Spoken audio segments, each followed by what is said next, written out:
Good evening and welcome to Chasing the Facts. I'm Sam Chase, your host, and with us this evening is Mr. Todd Melanson from the Chelmsford Water District, and Todd is the district's Environmental Compliance Manager. Did I get that right? Yes, sir. Perfect. A lot of times I don't get the titles right, so we want to make sure that's accurate. So Todd, before we start the discussion, what we normally do is we ask our guests to just give us a very brief biographical summary of your experience and life experience and experience with the Chelmsford Water District. So go ahead. Good enough. So I have a degree in biology and chemistry from North Adams State, now called Mass College of Liberal Arts. I am a certified water operator, both in treatment and distribution. Before I came to the district, I spent about 17 years as an analytical chemist and a microbiologist in water labs. I've been with the district 15 years now. I am the president of the Middlesex Worcester Water Association. I am a member of Mass Waterworks, New England Waterworks, and American Waterworks Associations. I'm involved in a lot of the committees. I was on the steering committee for what is called the Mass WARN, which is the Water Wastewater Alert Response Network. It's a mutual aid, formal mutual aid group. I am on the Laboratory Advisory Committee. I'm on the Water Resources Committee, Residual Committee, and I think one of my biggest successes with the Water District was the implementation of the solar array at Crooked Spring back in 2010. Mm-hmm. And that's the short of it. That's quite an impressive resume, and it's very heavy on the technical aspects. One other thing, I am a U.S. veteran of the United States Army and Mass National Guard. And thank you for your service. Appreciate it. Thank you, sir. Your background really appears to align very, very well with your current responsibility in the district, Environmental Compliance Manager. And we all know that this is a very heavily regulated area, both at the state and federal levels. So yes, sir. That position, I think, is I'm sure, critical, okay, to make sure that everything is running the way it should. So our main discussion topic, I think, this evening will be, and by your request, and I'm glad you made the request, will be the subject of PFAS. But before we get into that, if you could just give the folks a little bit of background on the Chelmsford Water District and how the districts in Chelmsford are aligned relative to the town government. Just give us a little bit of history, because I don't think a lot of residents understand some of the distinctions. So water utilities work basically one of three ways. You're a water department where the water receipts, what people pay for their water, go to the general fund. And that would be a town department. Correct. Okay. Town department. Mm-hmm. If that doesn't exist now, it can't exist. The state doesn't allow it to exist, because it's very hard for the water department to get those water receipts back, because that's what you're supposed to operate on. Mm-hmm. You can be a town department and be an enterprise account where those receipts go to the enterprise account, and that has to go explicitly to support water operations. And then you have what are called water or sewer districts. They are a municipal entity. They are separate from town government. They act like their own government inside of a community, and that's what you have in Chelmsford. It's kind of the model of way water utilities are supposed to work, where their sole concern is drinking water and being sustainable over the long haul. And that's why water enterprise accounts in districts exist, so that no matter the financial situation of the community, the water department is sustainable and resilient over the long term. And responsible directly to the water takers in the district. Correct. And you said it's sort of a quasi-municipal operation that is completely independent of the town's operation and budgetary authority. Correct. And to the point where you actually have elections. Correct. Elections, annual meetings. We operate under the same laws that the selectmen do. Mm-hmm. Open meeting law, all that applies to us, just like we were a town. Exactly. Well, okay, thank you very much for that explanation. I know that that's a mystery to a lot of people, but I think you've clarified it very well. Let's talk a little bit about PFAS, and I'll just give you a little bit of a insight from just a resident's standpoint. Now, the select board in Chelmsford started talking about PFAS a couple of years ago, and I had absolutely no idea what PFAS was or is. I'm not a chemist or not even close to that kind of a background. And for the first couple of months that I watched the select board meetings, they talked about PFAS and what it was and so forth. But I was starting to get the impression that the only place we had a PFAS problem was in Chelmsford, and specifically the North Chelmsford Water District. Mm-hmm. Just from listening to the discussion, I'm thinking, wow. And then, of course, as time went on and more information came out, I realized that this is not just a North Chelmsford Water District problem. It's not just a Chelmsford problem. It's not even just a Massachusetts problem. No. It's everywhere. So I'm going to stop there and turn it over to you and let you carry the discussion, because you are the expert here. So as much as I can be. PFAS are polyfluorinated alkaline substances. They are anything that is water resistant, stain resistant, non-stick, and fire resistant. They were started being produced in the 1950s, 1940s, primarily by DuPont and 3M. There are many other companies that produce these things. PFOA, so PFAS is a family of compounds. It's somewhere on the order of 4,000 to 5,000 of these compounds. Massachusetts regulates 6. We're probably one of the most stringent in the country. And so that people understand the way it works is the EPA right now doesn't have a maximum contamination limit, or MCL. Mm-hmm. What they have is a health advisory of 70 parts per trillion for PFOA and PFOS. Now, can you give me just a quick indication of what some of the common uses of PFAS are? All right, so the main mode of transport for teenagers right now: delivery pizza, microwave popcorn, and Chinese food. Anything that is water resistant or stain resistant, so your carpets, your furniture, your clothing, your bedding, that will all be made of PFAS or have PFAS in it. The more water resistant, the more it will have. Unfortunately, what they're finding right now is because of the requirements for firefighter turnout gear, the percent level of PFAS in that turnout gear is extreme. So they are probably one of the most at-risk groups for having side effects from PFAS exposure. Cosmetics. The University of Notre Dame released a study last summer that 65% of all cosmetics sold in the United States and Canada have percent level PFAS. Now, when we talk about PFAS in drinking water, you're talking in parts per trillion. And so that we can visualize that, 1 part per trillion is 1 ink drop in 20 Olympic swimming pools. That's how small we're talking about. That's a pretty good visual, yes. So when you're talking percent level in chemistry or in chemical terms, 1% is 10,000 parts per million. So you're now, 3 times magnitude of what I need to look at in water. So anything water resistant, the longer it lasts on your lips or your eyes or your face. Sunblock, if it is the sports types that are water resistant and stay, they'll be PFAS. Anything Teflon.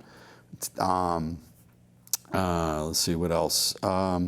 Certain surfactants, if it says polymer additive in it, it will probably be PFAS.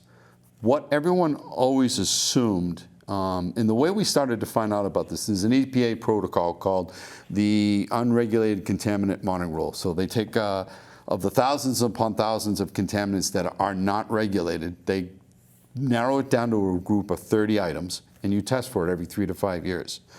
UCMR 3 took place 2013 to 2015, and they look for it. The problem with this program is it's usually the first time these analytical methods are used, so your detection limits are not as low as you probably would like. As technology gets better, you can see lower. We went through that process. We were non-detect at that time. And how long ago was that? 2013 to 2015. Okay. The technology got better. We started seeing, the main concern was what they call AAA firefighting foam, and that has extremely high levels of PFAS in it. That was the main, that's why you see it on military bases, airports, fire academies, or anywhere training was done or was used. We couldn't find, and as far as we know, it wasn't used in Chelmsford. But those were the main points. Until the technology got better and we could see lower, you started to see it show up in more. I never did this method. It didn't exist when I was in the labs. And I understand it, but it didn't until we started seeing lower and the concerns started. Massachusetts started the process in 2019 for the maximum contamination limit. I partook in the stakeholders meeting in Boston on it, on behalf of the district. And we got to the point where we are now. It became official in 2020. But before it became official, the district actually started sampling. With something like this, you want to know if you have a problem before it becomes a regulation. It's risky because if you do find it, it puts you in the spotlight ahead of everybody else. The good thing about it is if you do it early enough, you're one of the first asking for help from the state. And I would rather be one of a few hands asking for help than everybody all at once. We found that we had certain detections above the 20 parts per trillion maximum contamination limit, and it put us on a path to test monthly. And the MCL is based on a quarterly average. So every 3 months you take those results and you average them, and if that average is above 20, then it's a violation. We did violate third quarter of 2021. Yes. Since then, it has come back down. We seem to have a seasonal problem where the numbers seem to elevate or start to elevate in late June, early July, and third quarter is July, August, September. Fourth quarter, which was October, November, December of 2021, we were below the 20 parts per trillion MCL. First quarter we are, and this second quarter of this year, we are still well below. The other thing you need to understand is the district is broken up into two parts, two service areas, for lack of a better term. It's based on the Water Management Act and pressure. So the water that comes from Riverneck and Crooked Spring. Riverneck pulls its water from the Concord River Basin. Now, we don't pull from the river itself. We pull from the underground hydrology. Mm-hmm. And we pull from the Merrimack River Basin out of Crooked Spring. Now, we are allotted a certain volume based on the Water Management Act, so we have to balance the withdrawals from there so we don't exceed anything. Also, the pressure coming out of Crooked Spring is much higher, probably about 20 to 30 psi higher than coming out of Riverneck. If we didn't gate those off, the high service side would take over more of the low pressure service side, and it would unbalance. We would probably end up pulling more out of the Merrimack than we're allotted.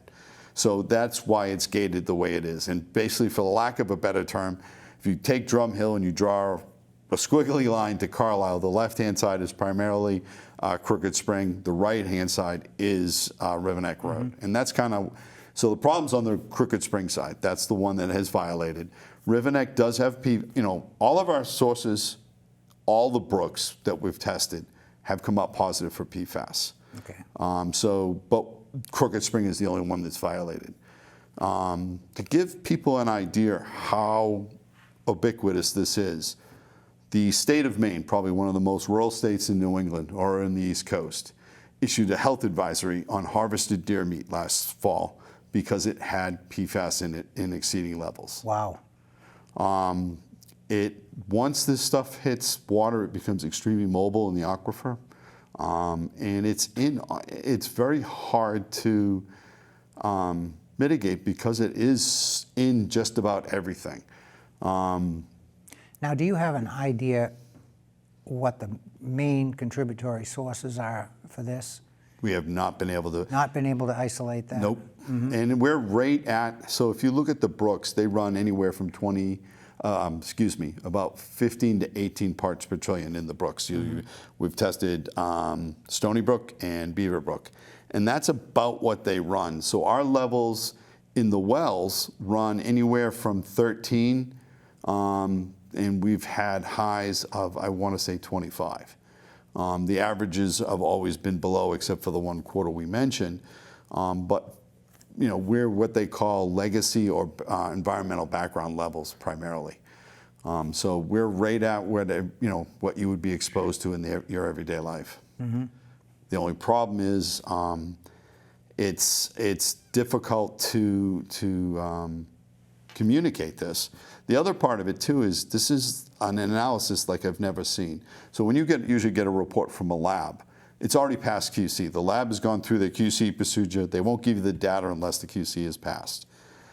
This method allows them to release information if the QC doesn't, so long as they qualify those results. And initially, what was causing us so much time in getting the results back, it was taking us anywhere from 4 to 6 weeks. DEP had to set up a QC department to take these reports, look at them, and judge whether the data was actually usable or not. And we did have one complete cycle of about 23 samples that was rejected because the QC was made it non-usable or unreliable. One thing too is, and I really want to stress this to the people, is we are accepting responsibility to clean it up. That's our job to deliver safe water. What we don't accept is the responsibility of the contamination itself. We had no ability to control it or anything else like that. And then the other thing is I really want to get the message out there about the money that's available. Now, there is a lot of money coming in from the federal government to mitigate and fix the PFAS issues. It comes down usually through EPA for drinking water. And Massachusetts is handling through what is called the State Revolving Fund or the Clean Water Trust. And basically, it's a financial mechanism. They're not handing us free money.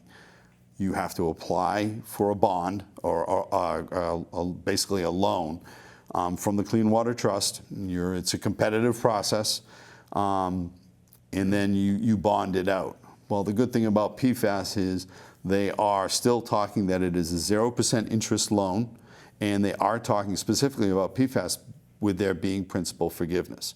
But it still requires us to bond it out. Right. I know there's a lot of information out there about the Build Back America, ARPA, the bill, which is the infrastructure bill that passed, about the money's coming in. And there is a lot, and it's broken up into over a 5-year process. But it's not money that's handed out freely. It is going through a financial mechanism and process. So are ARPA funds available for PFAS mitigation? Yeah, but that's where a district it gets tricky for a district. We do have to apply to the town. Yes. Because the money goes to ARPA. As of yet, we haven't, nor has North Chelmsford received any ARPA funds. And we're kind of relying on. But you've requested them. We did request them, yes. Okay. Mm-hmm. And to their it's neither positive or negative. They have their own needs. A lot of the air systems in the schools and other things that needed to get take of stormwater, sewer. The town has definite deficiencies in both. Well, I think what the town is, they've taken the position initially when the ARPA money was. When they were talking about making it available, there were very strict requirements. Whatever funds were spent from the ARPA funding, it had to be directly COVID related. And I think subsequent to the funds becoming available, I think the feds changed the regulations to broaden it a little bit. So you now can use ARPA funds for things that are not strictly related to COVID impact. Correct. So that's been broadened, and the town has received, I believe, $10.5 million in ARPA funding, but we have about $21 million worth of requests from various and sundry departments. So the selectmen, I think, make that decision, and they have to look at it and weigh the priorities, I guess. And I would guess that they're probably going to, if they have to prioritize, they're probably going to prioritize using the COVID guidelines first, and then, from the, No, that would make sense to me anyway. Yeah, and, to do it that it's, way. listen, that's not a job I would want. Oh, to no, decide. no. I mean, that's But it does put districts slightly at a disadvantage. But we've had a good relationship with the board of Yes. selectmen. We've had a good representation from the legislative group, primarily the representatives. It's like I said, there is money coming available and things like that. I will say that the time. So if you look at it, we've already gone through a pilot study. We got a grant that paid for. I think we got almost $300,000 to run a pilot study. And what that is the process to determine which sort of treatment and media works best for you. We've gone through that. We did 6 months. Now we're at the process where we're going to do final engineering and design. We're in the final stages of picking the engineering company that will do that for us. Then the goal is to have everything set and ready to go in August to apply for SRF funds. And the way it works is in August you apply for SRF. Usually hear back in January, February of the following year, or whether you've been put on the intended use plan. Once that happens, then your work really begins. You start your, hopefully before that you've started your outreach campaign to make people aware of what you're working for, and it's part of the reason I'm here. And then, your annual meeting, you try and bond out what you believe the price tag is going to be. You action that beginning of the new fiscal year, July 1st. You usually send out a bid for construction. The hope is that will take place sometime in October. And then usually construction starts the next spring. We're probably looking, I would say, at a 2-year cycle to be up and operational, hopefully, and if everything goes to plan. But there's a lot of hurdles that we have to cross. If you look, what we're looking at is what is called granular activated carbon primarily, or ionic resin. Now there are issues with both. In our initial pilot study, we're going to do some more piloting as part of the engineering and design. But part of the problem was GAC actually, it worked, but it didn't work long enough. So it would make it financially unfeasible to use GAC based on the results we got from our initial pilot study. We're going to do a little bit more in depth on bench scale testing. And the ionic resins seem to work. They work just as well as the GAC, but seem to have a longer life expectancy. We're balancing out the O&M, the operation and maintenance, over the long term and over the life of this. The increase in energy, the more pumping, there's a lot involved in it. What we kind of settled on with the pilot study was a ceramic resin. It would allow us to leave a certain amount of chlorine to go through it and keep it disinfected. Some of these ionic resins are susceptible to what they call biofouling, where a general bacteria gets in there and it clogs it all up. So you do want to be able to, if you have that sort of concern, be able to keep a little bit of residual chlorine going through it. In terms of municipal planning and building, this is going at light speed. I know people think 2 years is an awful long time. Oh, anybody who's ever been involved with any kind of a government construction project understands that 2 years is lightning speed. But we're running into unexpected problems because this is a national issue. It's not regional, it's not a state. This is a national issue. The vessels that you get, that you put the media in, the backlog order on them is 52 to 56 weeks. Now, are they special composition vessels? Yeah, they're high pressure steel vessels. They're very large, and everybody's after them, and they can't make them fast enough. So, there are, those are the type of things that we have to deal with and plan for.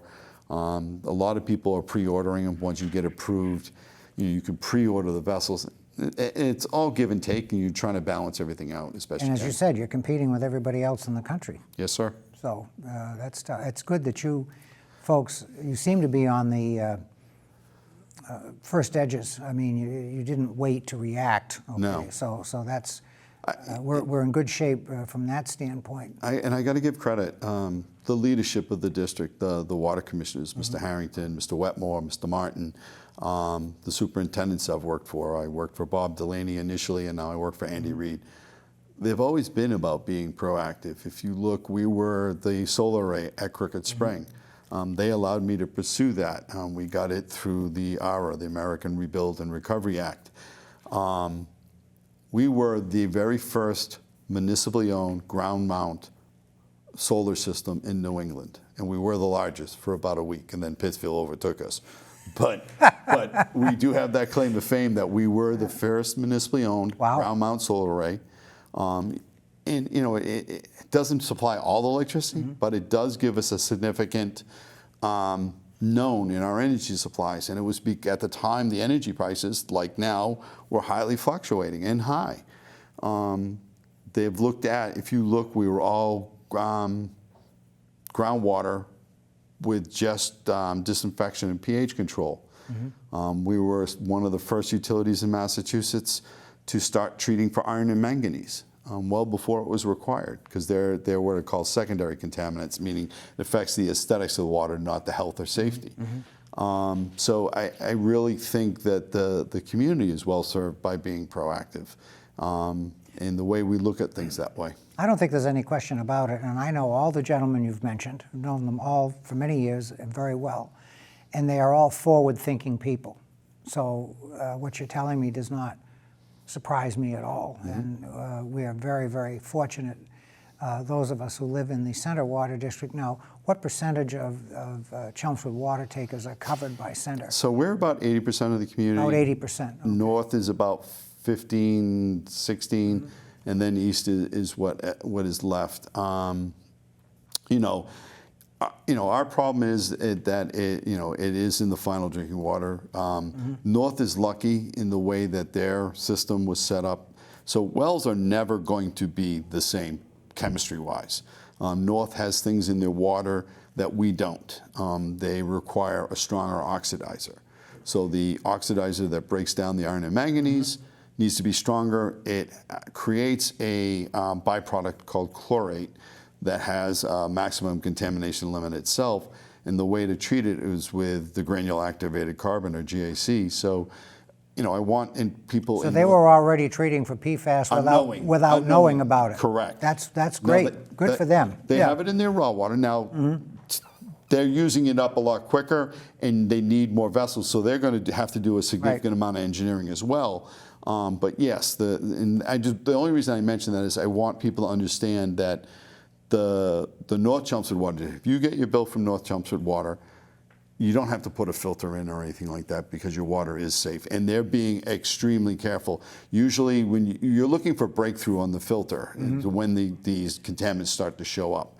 North is extremely conservative, and they don't, usually at 20, you start to look to change it out at 10. I believe he's only waiting until 5, and he's being overly, in much of the community's benefit, protective of it. That's fine. It's like changing your oil. They tell you don't have to do it until 10,000 miles, but if you're smart, you'll do it at 4 or 5 if you want your car to last. And that's pretty much what he's doing. And I think that's a very, very good mentality to adopt. So kudos to Mr. Harper up there in the north. Yes, sir. And I would say, we have about a minute to go. I would just say, and you've heard it from Todd, we have the 3 water districts.